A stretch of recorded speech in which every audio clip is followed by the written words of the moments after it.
Halo semua, selamat datang di Keluh Kesah Reddit, di mana kami akan berbagi cerita menarik dari seluruh belahan dunia. Kali ini kami akan membagikan cerita dengan tema Entitled People, yaitu mengisahkan pertemuan dengan orang belagu dan sejenisnya. Berikut ceritanya. Cerita pertama, mantan teman belagu mengira mimpi pernikahanku akan payah. Aku berusia 23 tahun.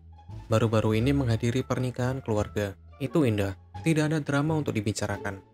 Ketika aku kembali, aku mulai memposting beberapa gambar dengan izin pengantin dan segera mendapat pesan dari seorang teman yang meminta untuk bertemu. Teman ini, Eva, adalah salah satu dari hanya 2 teman wanita yang aku miliki. Aku tumbuh dengan saudara laki-laki dan cenderung berteman lebih banyak dengan pria saat di sekolah.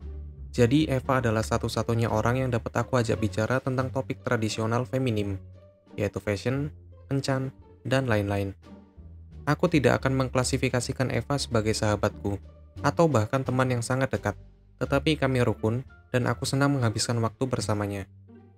Dia tidak bergaul dengan baik dengan kelompok teman intiku, yang sejujurnya seharusnya aku anggap sebagai pertanda, tetapi hanya dianggap sebagai perbedaan kepribadian. Jadi, Eva dan aku makan siang, mengobrol, dan akhirnya berjalan-jalan di dekat taman. Dia mulai bercerita tentang betapa indahnya pernikahan itu, dan kemudian dengan cepat beralih ke salah satu topik favoritnya, merencanakan pernikahan kami di masa depan.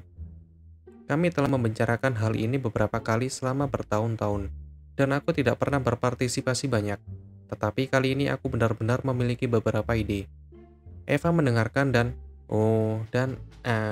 di semua pendapat yang tepat. Sampai aku mulai berbicara tentang pengirim pengantin dan maid of honor. Dia berasumsi bahwa aku ingin dia menjadi maid of honorku, dan sangat marah ketika aku mengatakan kepadanya bahwa aku menginginkan sahabatku, Mark, sebagai gantinya. Eva, kamu tidak bisa melakukan itu. Ini maid of honor. Aku, jadi kita akan memanggilnya gentleman of honor atau semacamnya. Eva, tapi dia trans. Bagaimana jika orang tidak menyetujuinya? Aku, keluargaku tahu dan menerima dia. Adapun pengantin pria dan keluarganya, jika mereka tidak dapat menerima Mark, maka aku tidak akan menikah. Eva terus saja menolaknya untuk sementara waktu, mengklaim bahwa aku membatasi pilihanku dengan menjadi berpikiran tertutup. Dia juga memiliki banyak nitpicks kecil lainnya tentang Mark dan bagaimana dia akan merusak pernikahan mimpiku seperti Mark berjalan dengan tongkat dan tidak bisa berdiri untuk waktu yang lama. Aku akan memastikan dia memiliki kursi selama upacara pernikahan, sehingga dia bisa duduk jika perlu. Mark cemas secara sosial, dan tidak ingin berada di sekitar kerumunan besar. Aku juga. Aku ingin pernikahan kecil. Mark tidak akan mau melakukan pidato. Itu terserah dia. Aku tidak akan memintanya. Aku selalu dapat meminta salah satu saudara laki-laki atau ibuku memberikan pidato sebagai gantinya. Mark payah dalam mengadakan pesta, dan akan merusak pestaku. Pesta Mark luar biasa, hanya karena tidak melibatkan minuman keras, penari telanjang, dan menari bukan berarti tidak menyenangkan. Selama percakapan ini aku semakin defensif, dan Eva semakin kesal. Dia misgender Mark beberapa kali dan menyebutnya cercaan. Dia mulai menangis tentang betapa buruknya pernikahanku, dan betapa malunya dia menjadi pengirim pengantin. Selamat, kataku. Kamu tidak harus menjadi pengirim pengantin. Faktanya, kamu tidak akan diundang. Aku meninggalkan Eva dan pergi hangout dengan Mark. Aku tidak menyadari sampai kemudian aku lupa untuk memblokirnya, dan menemukan postingnya yang agak buruk. Memanggil aku dan Mark banyak nama. Aku mereportnya dan kemudian memblokirnya. Cerita kedua. Mantan bos terus membicarakan promku setiap kali aku datang berbelanja. Aku berusia 19 tahun. Dulu bekerja di toko lokal pada bulan Februari, dan tim manajemen tidak terlalu baik. Sebulan atau lebih sebelum prom, aku meminta hari libur itu, dan diberitahu bahwa aku akan memilikinya. Nah, hari itu tiba, dan aku ditarik ke kantor, dan diberitahu bahwa aku harus bekerja karena semua orang memintanya. Aku ingat sebagian besar percakapan, jadi aku akan mengetik apa yang aku ingat. IM untuk manajer yang belagu. IM, hey Koko Rainbows, maukah kamu datang ke sini sebentar? Aku, tentu IM, ada apa? IM, aku membutuhkan kamu di sini pada siang hari di hari Sabtu. Aku, bos bilang aku sudah bisa libur, dan aku akan pergi. Bos tahu aku memiliki prom. IM, lebih dari separuh staf akan pergi. sehingga kamu harus berada di toko. Nah, jika tidak jelas, aku tidak muncul.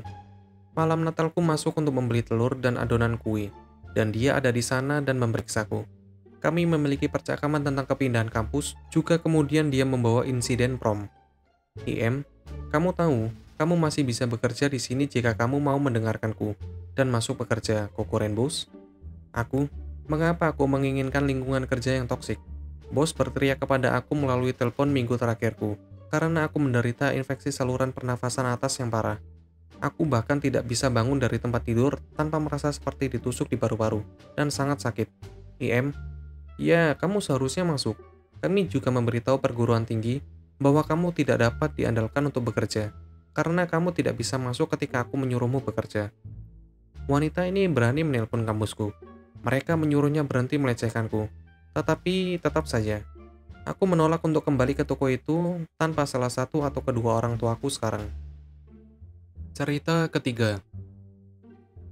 Mereka tidak pernah memperlakukan saudaraku seperti keluarga, tetapi mereka pikir saudaraku harus memberi mereka uang. Biasanya aku tidak suka memposting ngomong kosong ini di internet, tetapi aku sangat kesal dengan situasi ini, sehingga aku tidak tahu harus berbuat apa. Untuk mempermudah, berikut ini daftar nama palsu dan perannya dalam cerita. Louis, saudaraku. Sebenarnya sepupuku, tapi kami dibesarkan bersama, jadi kami seperti saudara satu sama lain. Dolores, putri saudari ayah Louis dan sepupu Louis, si brengsek yang belagu.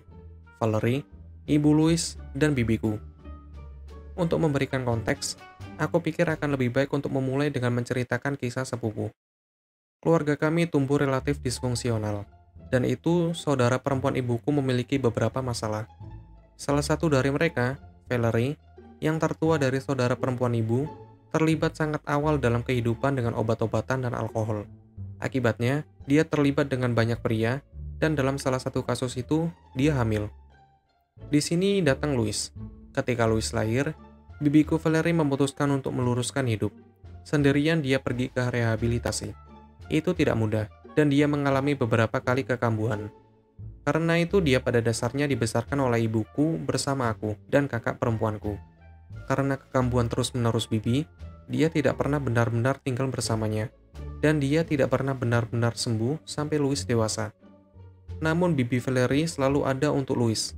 Bahkan ketika dia pada dasarnya sedang dikonsumsi oleh kecanduan obat-obatan ini, dia selalu berusaha untuk berada di sana setidaknya untuk memberinya cinta.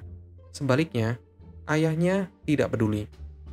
Louis selalu berusaha membentuk ikatan dengan ayahnya, tetapi selalu sia-sia, karena ayahnya tidak peduli. Sial, mereka bahkan tinggal di jalan yang sama selama 1 tahun. Namun, dia tidak pernah berusaha membantu putranya.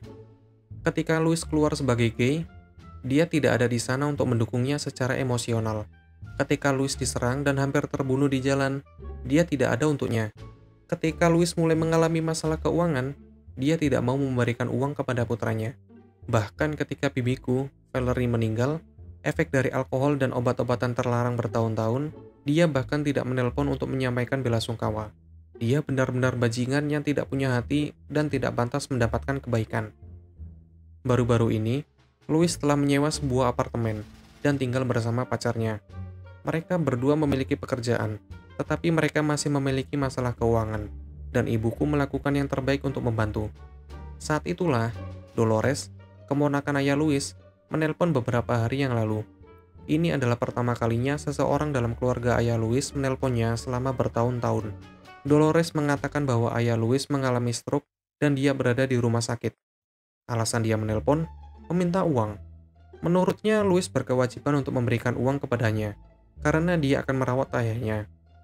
Louis hanya melihat ayahnya 3 atau 4 kali dalam hidupnya, dan oleh karena itu, semua orang di keluarga harus membayarnya, karena Dolores akan ketinggalan perjalanan untuk merawat ayah Louis. Bisakah kalian bayangkan wanita brengsek ini? Mereka bahkan tidak pernah berbicara. Mereka pada dasarnya adalah orang asing, dan dia berani menelponnya dan meminta uang untuk menebus uang perjalanannya. Louis adalah pria yang baik, dan berkata dia akan membayar, tapi dia tidak mampu. Karena semua yang dia hasilkan hanya cukup untuk dia dan pacarnya untuk makan, membayar sewa, dan membayar tagihan. Dolores bahkan berani mengatakan bahwa setiap orang memiliki masalah, Dan ini bukanlah alasan karena mereka adalah satu-satunya keluarga yang dia miliki. Begitulah ceritanya. Apabila kalian suka, kalian bisa like dan berkomentar di bawah. Jangan lupa subscribe untuk membantu channel ini. Sampai bertemu di video selanjutnya.